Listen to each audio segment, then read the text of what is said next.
Goal setting is the process by which we achieve our own goals. The importance of goal setting should never go unappreciated because it's key foundation where we are able to develop and set our own goals.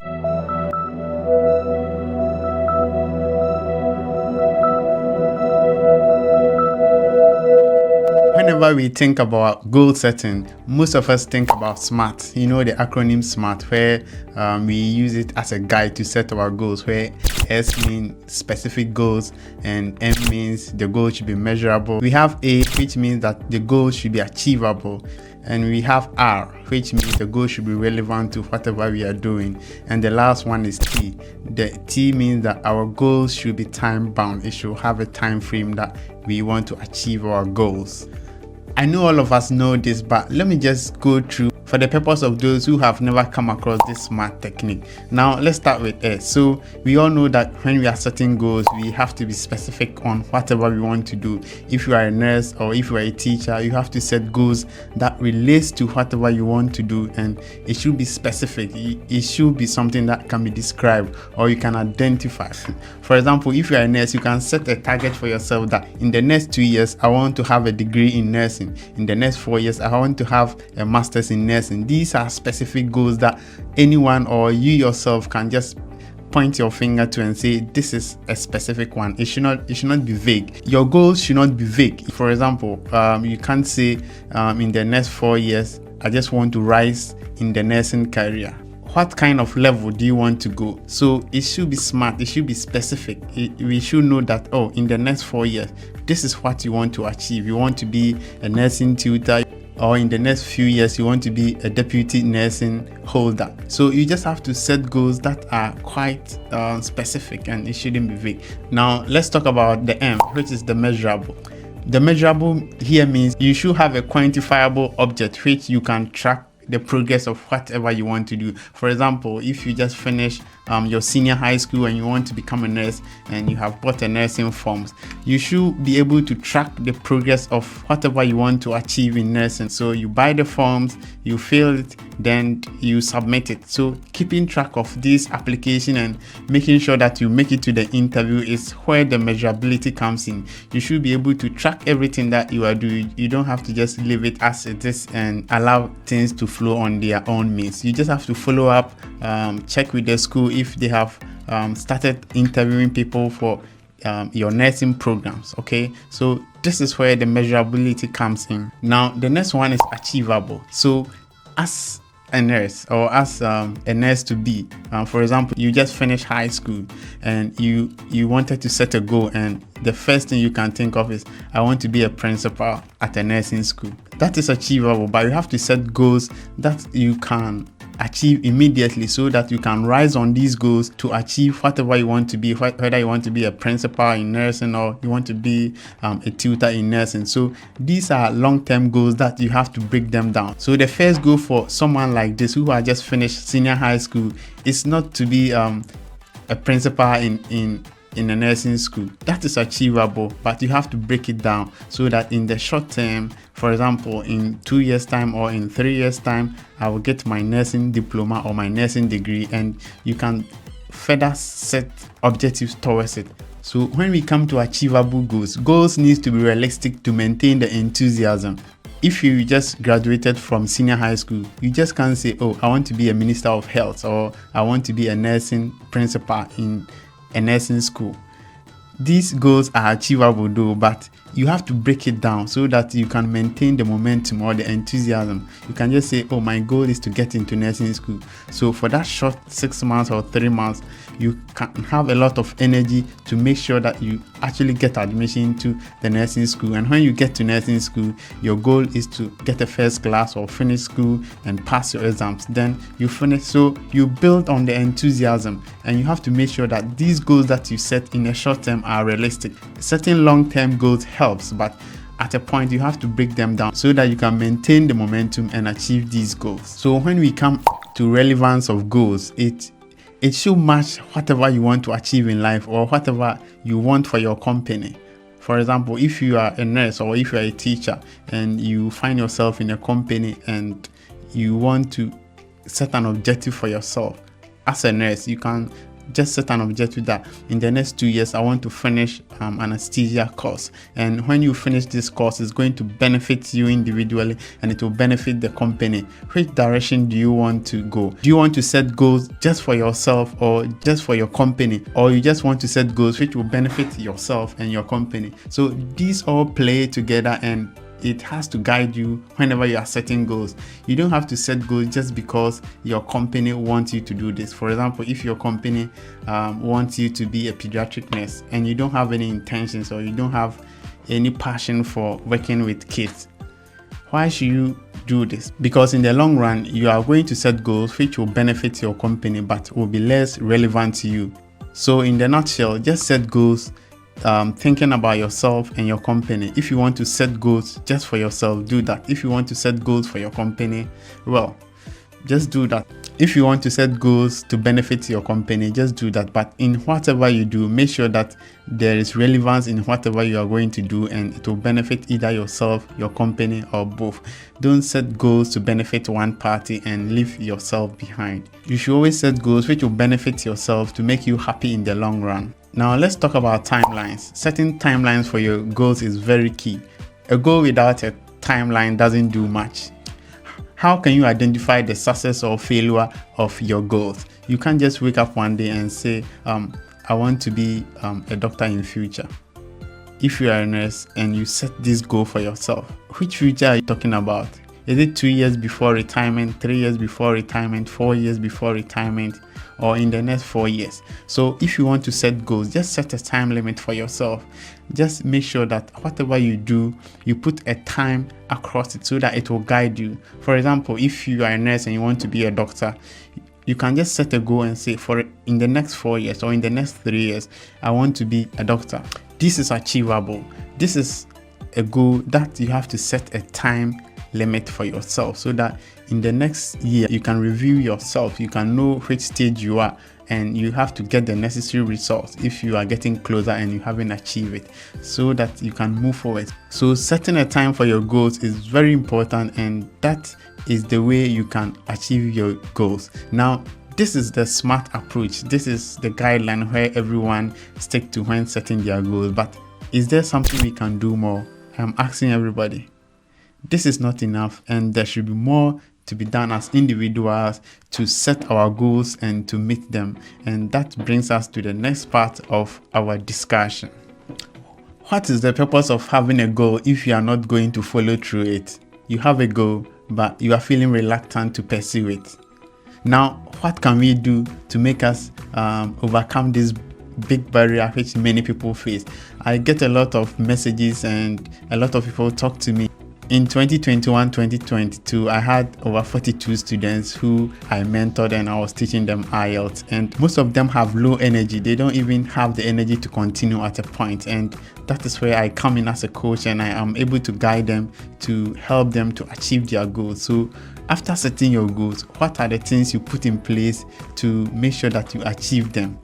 Number one is to write your goals down. Write your goals in a book. You can write it on a wall which is closer to you. If you are living alone, just on the side of your bed, you can just write your goals somewhere closer. You can put it on your fridge, and you can also have a book. This is my book that I write my goals in. These are goals that I started writing in 2011, and up to now I'm still writing my goals in this book. So you can also have a plan where you can write your goals anywhere. Just write it anywhere. That is why in Habakkuk chapter 2 verse 2, God told Habakkuk to write the vision down. Write the goals down, because God asked Habakkuk to write the vision down because he can forget about what he saw in the vision. So if you write it down, it just keeps track of everything and it guides you, so that in case you have low energy or you don't feel like continuing, just look at your goals and you see how embarrassed you'll be looking at your goals and you not doing anything. So the first thing is to always write your goals down. Just write it somewhere. Well, Habakkuk and God might have a different interpretation, but at the end, writing something down will always help you to achieve whatever you want to do. For team goals, you just have to put it at a place where everyone will see. For example, you have a family of 6 and you have goals for yourself, just put it somewhere that all the family members can see, or all your team members or your group members can see.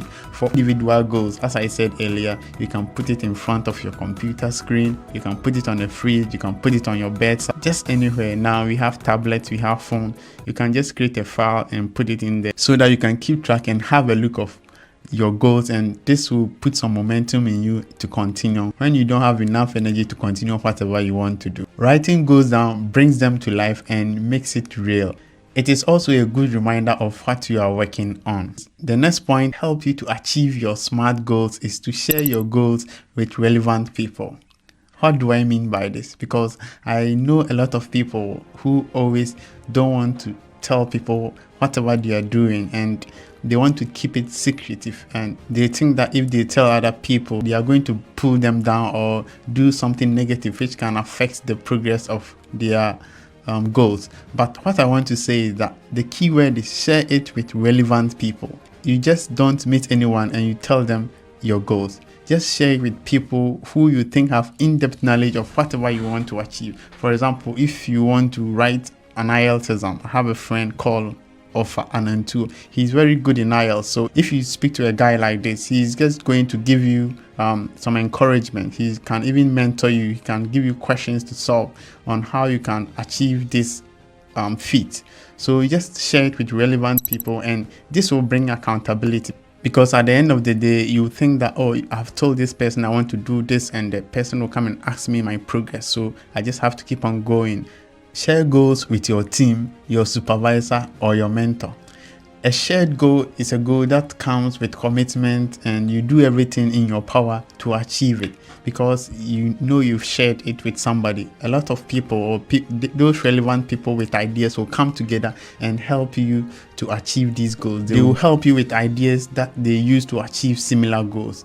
And make sure you share your goals with a supportive person who will encourage you to press on when things get hard, because I know that having a goal is very difficult, especially if it's a very bigger goal. You just get broken at a point and you don't feel like continuing. No, this is too big for me, I just need to relax, I have more time. No, you just have to keep pushing, and having supportive people in your life or relevant people who have done the same thing will always help you to stick to your timelines and also achieve whatever you want to do. The next point is regularly evaluate your progress.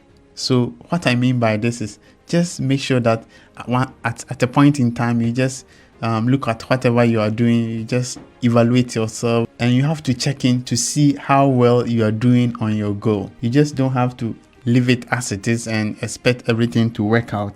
If the goal is monthly goal, you may want to have a daily or weekly check-in to see the progress has been made. This helps you to redirect your energy if you are going wayward. So just look at your goal. Is it a weekly goal? Is it a monthly one? Is it a yearly one? If it's a yearly one, every 3 months you can just sit down and see if you are moving in the right direction, or you just have to incorporate new measures to help you achieve your goals in the next 9 months.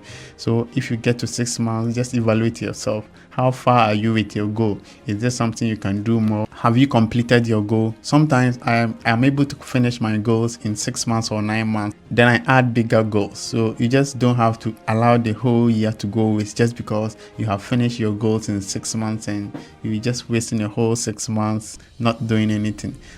That is what I call emergency goal setting. You just have to create something and set emergency goals for yourself so that you can meet them or complete them in the next 6 months. So regularly evaluate your goals and see whether you are doing well or you are doing bad, and find measures you can use to improve yourself. Now, the last point I want to say is celebrate your wins. Always celebrate your success. Don't wait for the whole goal to become accomplished before you start celebrating your success. For example, if you just completed senior high school and you want to go into nursing school, even after buying the forms, you just have to start jubilating. If you hear that the portal has been opened, just start celebrating.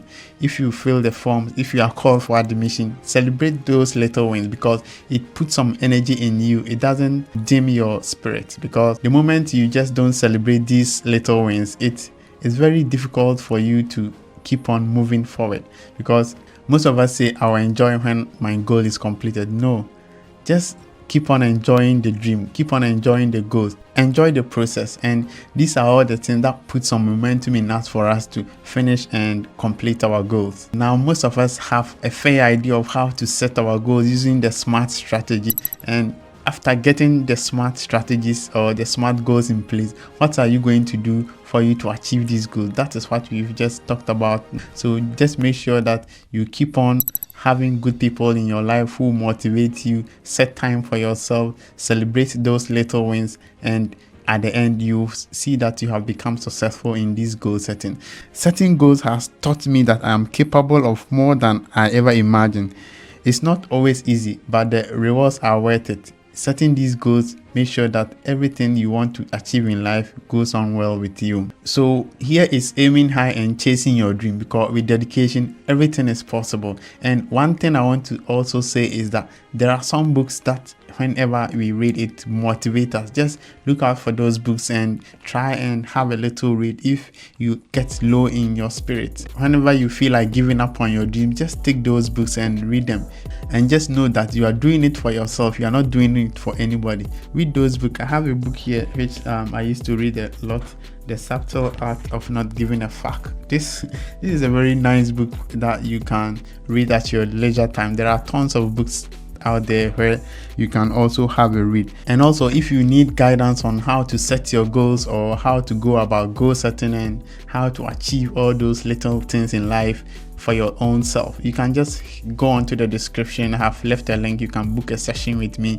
and we can do all of these together. In the coming weeks, my team and I will be coming out with how we can help students who want to write IELTS go about it smoothly. So we will be having a session where we will cover all the 4 modules, and we will start with the writing task 1 and we will go to writing task 2. We will do listening and we will do speaking. We will do the reading section as well. So this is an in-depth section where we will cover all the tips that you have to go through or you have to practice in order to get a successful IELTS score. You don't have to repeat mistakes that I did in the past where I have to write a lot of times. All right, thank you for watching. If you like our content, consider subscribing, and see you in the next video.